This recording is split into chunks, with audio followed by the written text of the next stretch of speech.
وطن کی بنیاد میں پتھروں اور اینٹوں کی حیثیت رکھتے ہیں، ان کو تو بند کر دیا گیا، قید کر دیا گیا، اور وہ لوگ جو درباری ہیں، خوش آمدی ہیں، چاپلوس ہیں اور ظالم ہیں، وہ ظالم کے ساتھ کھڑے ہیں، وہ آزاد ہیں۔ یعنی اب جو سچ بولتا ہے وہ بند ہے، اور جو جھوٹ، ظلم یا مفاد پرستی کرتا ہے وہ آزاد ہے۔ ان اشعار میں شاعر اپنے وطن سے محبت کے باوجود اس ظالمانہ سیاسی اور سماجی نظام پر سخت تنقید کر رہے ہیں۔ یہ نظم ایک خاموش احتجاج ہے جو ان لوگوں کی آواز بنتی ہے جو حق کے لیے بولنا چاہتے ہیں، جو سچ کہنا چاہتے ہیں، لیکن جبر، خوف اور ناانصافی انہیں روک لیتی ہے۔ بقول احمد فراز، لب کشا لوگ ہیں سرکار کو کیا بولنا، اب لہو بولے گا تلوار کو کیا بولنا۔ اگلا بند ہے، بہت ہے ظلم کے دست بہانہ جو کے لیے، جو چند اہل جنوں تیرے نام لیوا ہیں، بنے ہیں اہل ہوس مدعی بھی منصف بھی، کسے وکیل کریں کس سے منصفی چاہیں، مگر گزرنے والوں کے دن گزرتے ہیں، تیرے فراق میں یوں صبح و شام گزرتے ہیں۔ فیض احمد فیض کی شاعری کی بات کی جائے تو ان کا محبوب ان کا وطن پایا جاتا ہے۔ یہ تصور ان کی شاعری میں عام دیکھنے کو ملتا ہے۔ ان اشعار میں شاعر نے ظلم، ناانصافی اور جدائی کے کرب کو بڑے مؤثر اور علامتی انداز میں بیان کیا ہے۔ شاعر کا کہنا ہے کہ ظالموں نے اپنے ظلم کو چھپانے کے لیے ایسے بہانے تلاش رکھے ہیں جس کے ذریعے وہ ظلم کو جائز قرار دیتے ہیں کہ اب ظلم ہے، غلط ہے، نظام غلط ہے، تو اب اس کو جائز بھی تو قرار دینا ہے نا، تو اس کے لیے کیا ہے، وہ بہانے تلاش کرتے ہیں۔ ان کا نشانہ وہ لوگ بنتے ہیں جو دیوانہ وار سچائی، محبت یعنی وطن سے، انصاف سے یا محبوب کا دم بھرتے ہیں، وطن کا دم بھرتے ہیں۔ اہل جنون وہ لوگ ہیں جو محبت میں پاگل ہیں، کس کی، وطن کی، سچائی کے طلبگار ہیں، لیکن انہیں ظلم و ستم کا نشانہ بنایا جاتا ہے، جیسے کہ فیض احمد فیض کو بھی حق کی آواز اٹھانے پر بہت سے مصائب کا اور قید و بند کا سامنا کرنا پڑا۔ شاعر عدالتی نظام اور انصاف کی صورتحال پر بھی کڑی تنقید کر رہے ہیں۔ یہاں پر آپ عدالت کے نظام پر بھی نشانہ کر رہے ہیں۔ شاعر کا کہنا ہے کہ جو لوگ خود لالچی اور ظالم ہیں وہی مدعی بھی ہیں اور وہی منصف بھی یعنی جج بھی۔ اس صورتحال میں انصاف کی توقع کس سے کی جائے؟ نہ کوئی سچا وکیل ہے، نہ منصف۔ عدل کا سارا نظام فریب اور طاقت کے زیر اثر ہے، کہ سب عدل کا جو نظام ہے وہ صرف ایک فریب ہے اور وہ سب طاقت کے زیر اثر ہے۔ کہ کس کی طاقت کے؟ وہی لوگ جو ظلم کر رہے ہیں، جو اس ظالمانہ نظام کو چلا رہے ہیں۔ شاعر ان لوگوں کی حالت بیان کرتے ہوئے کہتے ہیں جو ظلم، فراق یا جدائی کا صدمہ سہ رہے ہیں، وہ دن رات صرف محبوب یا وطن کی جدائی کے غم میں گزارتے ہیں۔ یہ لوگ خاموشی سے ظلم سہتے ہیں، جن میں شاعر خود بھی شامل ہیں، فیض احمد فیض خود بھی شامل ہیں، لیکن اپنے عشق یا نظریے سے منہ نہیں موڑتے۔ ان کی زندگی دکھ اور انتظار میں گزرتی ہے کہ کب یہ مشکل گھڑیاں ختم ہوں گی، لیکن وہ ثابت قدم رہتے ہیں، اپنے راستے سے نہیں ہٹتے۔ بقول احمد فراز، بکنے والوں میں جہاں ایک سے ایک آگے ہو، ایسے میلے میں خریدار کو کیا بولنا۔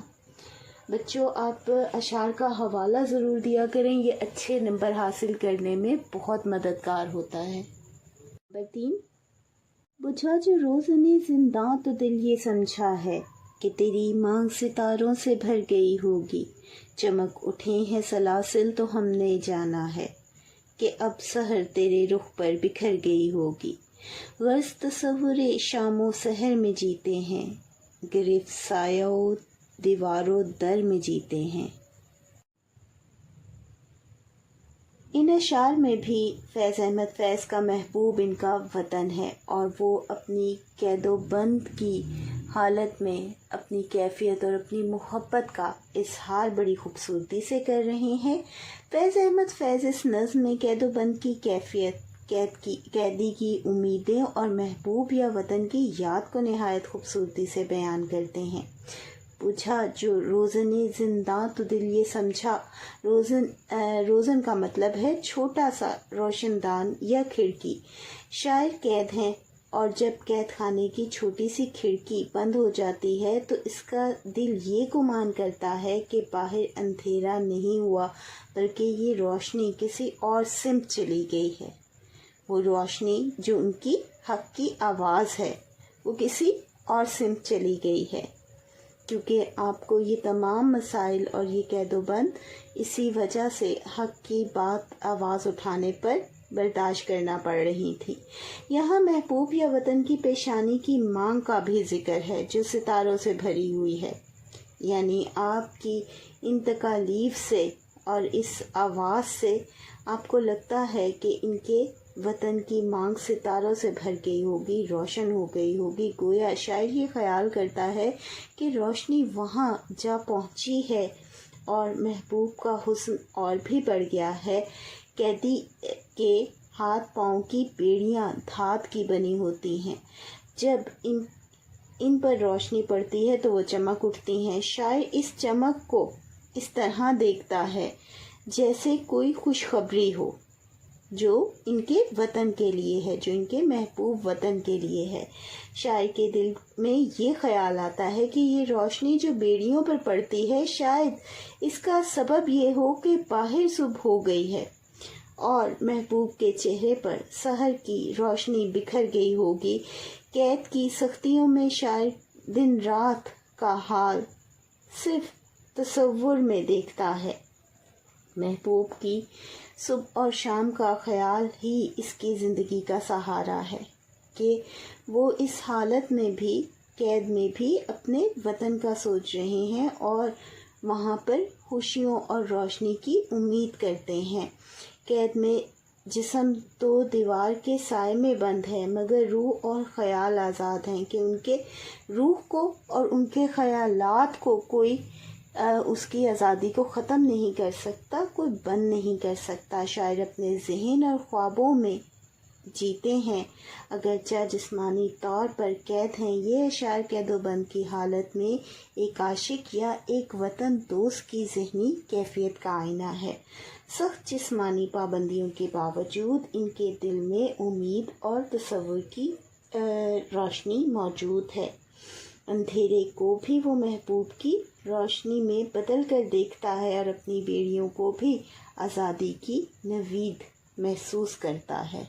تو یہ ایک کیفیت ہے اور ایک محبت کا اظہار ہے جو کہ وہ اس حالت میں بھی محسوس کر رہے تھے، جس کی بہت خوبصورت انداز میں تصویر کشی یا منظر کشی کی ہے۔ اگلا بند: یوں ہی الجھتی ہے ظلم سے خلق، نہ اس کی رسم نہیں نہ اپنی ریت نہیں، یوں ہی ہمیشہ کھلائے ہیں ہم نے آگ میں پھول، نہ ان کی ہار نہیں نہ اپنی جیت نہیں، اسی سبب سے فلک کا گلہ نہیں کرتے، تیرے فراق میں ہم دل برا نہیں کرتے۔ اس شعر میں شاعر فیض احمد فیض نے ظلم و جبر، انسانی مزاحمت اور صبر و استقامت کا ایک گہرا فلسفہ بیان کیا ہے۔ کس وجہ سے؟ وطن کی محبت سے، جہاں شاعر کا کہنا ہے کہ دنیا میں ظلم اور مظلوم کی کشمکش ہمیشہ سے جاری رہی ہے، نہ ظلم کا طریقہ نیا ہے اور نہ ہی مظلوم کی جد و جہد کا انداز بدلا ہے۔ یہ ایک ابدی سلسلہ ہے جو تاریخ کے ہر دور میں کسی نہ کسی صورت میں ہوتا رہا۔ شاعر مزاحمت کو آگ میں پھول کھلانے سے تشبیہ دیتا ہے۔ یہاں سخت ترین حالات میں بھی محبت، امید اور خوبصورتی کو قائم رکھنا، نہ ظلم کی شکست، نہ کوئی نئی بات، نہ ہی حق کی فتح۔ تاریخ گواہ ہے کہ بالآخر فتح ہمیشہ سچ اور حق کے حصے میں آتی ہے۔ ان سب تجربات کے باوجود شاعر شکوہ نہیں کرتے کیونکہ وہ جانتے ہیں کہ یہ جدوجہد اور قربانیاں زندگی اور محبت کا حصہ ہیں، یعنی وطن کی محبت کا حصہ ہیں یہ قربانیاں۔ محبوب جو یہاں وطن یا مقصد حیات کی علامت کے طور پر ہو سکتا ہے کہ ان جو وطن ہے ان کا مقصد حیات بھی ہے، کہ فراق میں وہ دل میں کینہ یا شکوہ شکایت نہیں رکھتے۔ یہ اشعار مایوسی نہیں بلکہ ایک پرعزم اور پرامید سوچ کا اظہار ہے کہ ظلم ہمیشہ رہا مگر مزاحمت اور فتاب بھی ہمیشہ رہی۔ شاعر حالات کا شکوہ کرنے کی بجائے صبر اور حوصلے اور مسلسل جدوجہد پر یقین رکھتے ہیں۔ بقول شاعر، کون اس دیس میں دے گا ہمیں انصاف کی بھیک، جس میں خوار درندوں کی شہنشاہی ہو، لیکن آواز ہمیشہ ظلم کے خلاف بلند رہے گی۔ یہی تاریخ ہے اور یہی تاریخ فیض احمد فیض بھی دہرا رہے ہیں، اور بغیر کسی شکوے، بغیر کسی شکایت کے ساتھ۔ اگلے اشعار ہیں: اگر آج تجھ سے جدا ہیں تو کل باہم ہوں گے، یہ رات بھر کی جدائی تو کوئی بات نہیں، اگر آج اوج پہ ہے طالع رقیب تو کیا، یہ 4 دن کی خدائی تو کوئی بات نہیں، جو تجھ سے عہد وفا استوار رکھتے ہیں، علاج گردش لیل و نہار رکھتے ہیں۔ یہ اشعار محبت اور صبر کے جذبے کو بیان کرتے ہیں، جن میں شاعر اپنے محبوب وطن کو یہ تسلی دے رہا ہے کہ وقتی جدائی اور مشکلات مستقل نہیں ہوتی۔ شاعر کا کہنا ہے کہ اگر آج ہم ایک دوسرے سے جدا ہیں تو کل دوبارہ مل جائیں گے، یعنی اپنے وطن سے، اپنی دھرتی سے مل جائیں گے۔ یہ رات بھر کی جدائی کوئی بڑی بات نہیں، کیونکہ یہ وقتی ہے۔ اگر آج رقیب دشمن کی قسمت عروج پر ہے، یعنی وہ طاقتور ہے، تو کیا ہوا، یہ بس چند دنوں کا کھیل ہے، جلد ہی حالات بدلیں گے۔ آخری اشعار میں شاعر اپنے مضبوط عزم اور پختہ وعدے کا ذکر کرتے ہیں جو کہ وہ اپنے وطن سے کر رہے ہیں، کہ جو لوگ تم سے وفا کا عہد رکھتے ہیں، جن میں آپ خود بھی شامل ہیں، وہ وقت کی گردش کا علاج بھی جانتے ہیں، کہ وہ یہ جو بدلتے ہوئے حالات اور گردش ہے اس کا حل بھی جانتے ہیں، یعنی وہ صبر، حوصلے اور استقامت سے ہر مشکل وقت کو سہ لیتے ہیں اور حق کا راستہ نہیں چھوڑتے۔ وہ جانتے ہیں کہ دن رات کے بدلنے کی طرح حالات بھی بدلیں گے۔ یہ پیغام دیتا ہے محبت میں وقتی دوری یا مخالفت سے گھبرانا نہیں چاہیے، کیونکہ وفاداری اور یقین کے ساتھ ہر جدائی کا اختتام ہوتا ہے۔